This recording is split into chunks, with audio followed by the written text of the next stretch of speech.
Welcome, Next Chapter peeps. You are now in a life group for our church-wide study called Divine Direction, and we are excited that you're here. Maybe you're here for the first time in a life group. We want to welcome you and say great job for taking the step to being a part of a life group. For those of you who are hosting, thank you for hosting. And I think this is going to be a fun and very simple and practical thing that we do for this year's journey. It's just simply asking questions and you all going around and answering questions. So there's no material, there's no book, but what we will do, there will always be three main questions, but to get our time started off to talk and just to have some fun, we're going to have an icebreaker question. So I'm going to ask Aaron the first icebreaker question, then we'll pause the video and you'll answer it. But Aaron, this is really, it's more of a hypothetical question. Okay. If you were ever able to beat me at any sport, what sport would you love to be able to be? It's not really hypothetical. It's hypothetical. Well, say if you could beat me, is there any sport you would love to beat me at? Let's be clear, I can beat you. Okay, let's move on. Why don't we pause the tape? Let's pause. Here's the Okay, so is that the real question? That's not the real question. That's not the real question. It was just because that would be dumb. joke. Because I beat you at many. Well, okay, that's not the real question. All right, so here's the real question that I'm going to ask you. Then we're going to stop, and then you all ask each other. What music reminds you of childhood? Of childhood, man. Well, I was a kid of the '80s. We haven't shared these icebreakers with each other, so this is the first time I've heard this. I was a kid of the '80s. So I remember some Michael Jackson up in our house. I remember we had a record player and we had the record Thriller, and we used to play that on the record player when I was young. So I would say Michael Jackson and the record Thriller remind me of my childhood. What about you? Can you do a little dance of a Thriller?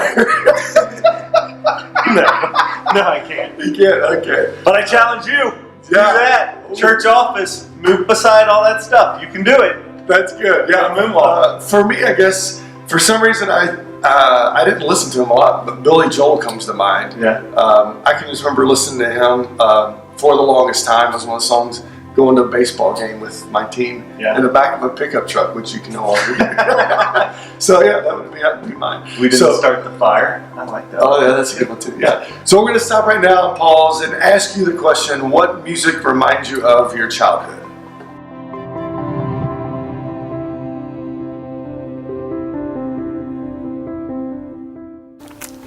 All right, welcome back. Now, the first of the three questions is this. I think a common human question is, what am I supposed to do with my life? What is God's will for my life?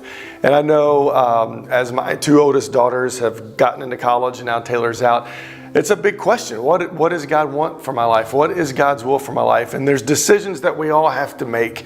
And I'm sure there's some in our groups right now that are going through situations and they want to hear from God. They need direction. They need divine direction.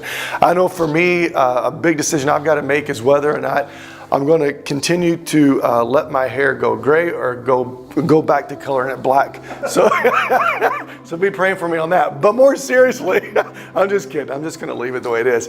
More seriously, I think for me, there's always a constant decision making on whether or not I'm guiding and correcting my kids to the best of my ability to the glory of God, for them to be on the right path. And so that's something I always need God's help with. And then just recently, just different things that have come up that I wonder, are these ministries that I should be starting personally and needing some direction on that. So we're going to take the time just for a second.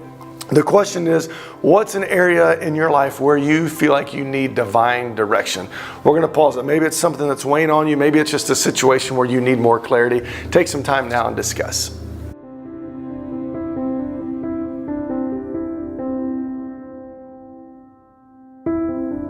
All right, now as we start question number 2, we've looked at what is God's will for my life? What are some areas you need divine direction? And I think that's a good question, but I love the fact in this series we're looking at not only is what does God want for my life or what is God's will.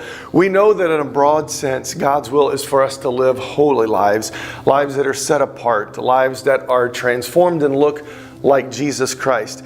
But I think what's even more important is God is just as equally concerned, if not more, of who we are becoming. So I think that's what we need to hone in on right now. I want to ask you the question, think about in your life, what does God want for you in your life? Maybe it's a quality, or what does God want to change in your life? Maybe it's a quality that God wants to change or to develop. Maybe it's a fruit of the Spirit, whether it's love, joy, peace, patience, kindness, gentleness, self-control. Is there an area that He's trying to develop you in? Or maybe it's a habit that He is wanting to change in your life. Just take some time and ask this question: what does God want me to become, and what's an area in my life God wants me to change? Take some time and be as honest as you can be.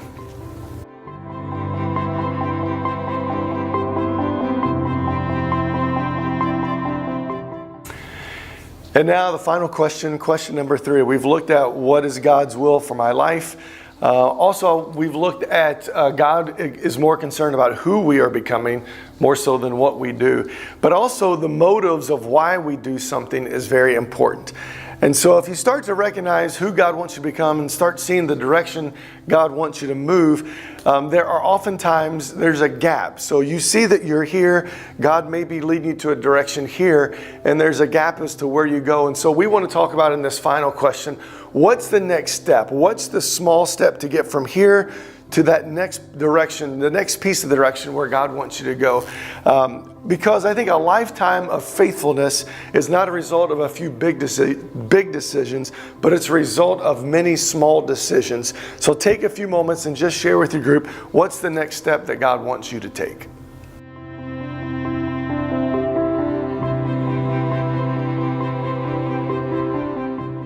Hey, welcome back. Congratulations, you've made it through week 1 unscathed. I hope you had some great insights. I hope you got to know each other really well, and I hope this is a great start to a great journey for you.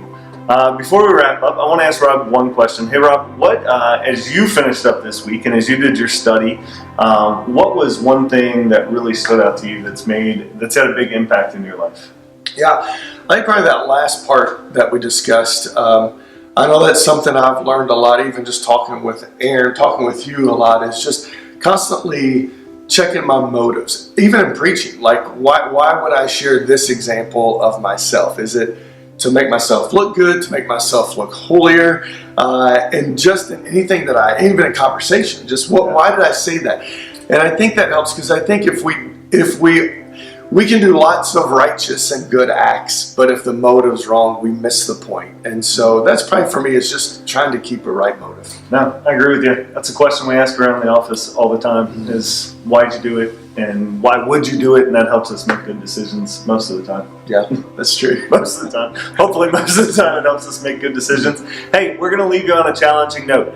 Here's our challenge. We want you guys to grow closer as a community, and we know that when you're making big steps towards Christ, it's tough, and you need people around you to help make it better. So here's our challenge. Before you leave tonight, we want everybody in your group to make sure they have the phone number of everybody else in their group. And our challenge is that you make an encouraging phone call, or you send an encouraging text message to at least one other person in the group this week. So that's your challenge. Get everybody's phone number before you leave. Send an encouraging text message or an encouraging phone call this week before you meet next week. Why don't you wrap up today by sharing if you have any prayer requests and praying together as a group, and we'll see you on Sunday. Have a great week. See ya.